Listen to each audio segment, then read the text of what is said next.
This is Hannibal from the HannibalTV.com. I just wanted to say a few words about Les Thornton, former NWA Junior Heavyweight Champion and competed for WWE.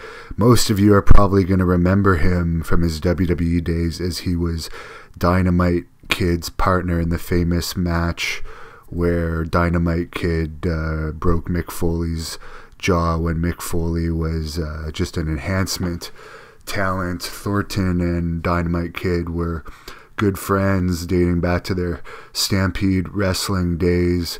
I met Les Thornton when I lived in Calgary. I was training out there from 2002-ish to 2005-ish, and a guy who worked out at the gym that I trained at was friends with Les and had told Les about me and that I was training at the time with Bruce Hart. And the way I actually got to meet Les was, I guess Les had some heat with Bruce. He didn't like him, and when he found out I was training with Bruce, he asked this guy if I wanted to come over and talk to him at his house, and Les was trying to tell me that I was wasting my time training at the dungeon, but I explained to him that I had moved across the country to train there.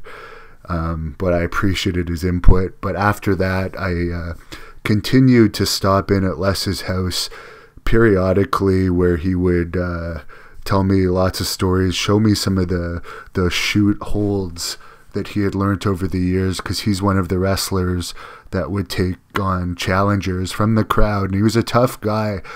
He actually told me that Dory Funk Sr. passed away after having an amateur wrestling match with Les at Dory Funk Sr.'s house.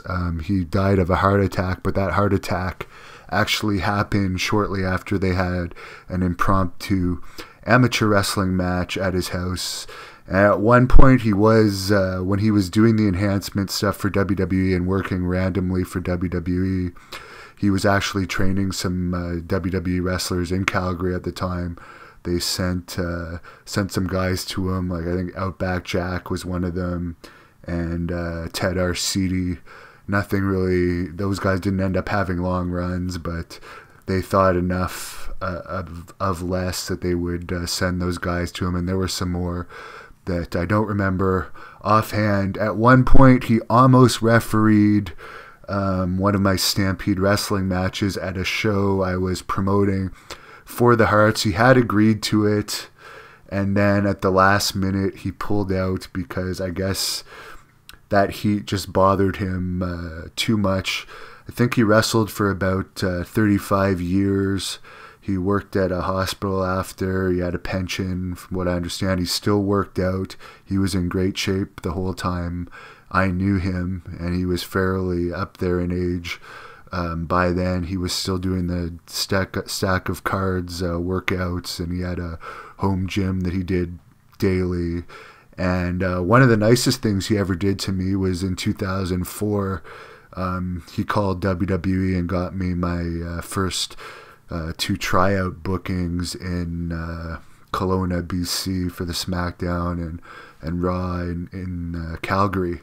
So I always appreciated that he did that, and WWE thought enough of him still in 2004 that they didn't even need to see pictures or tape of me.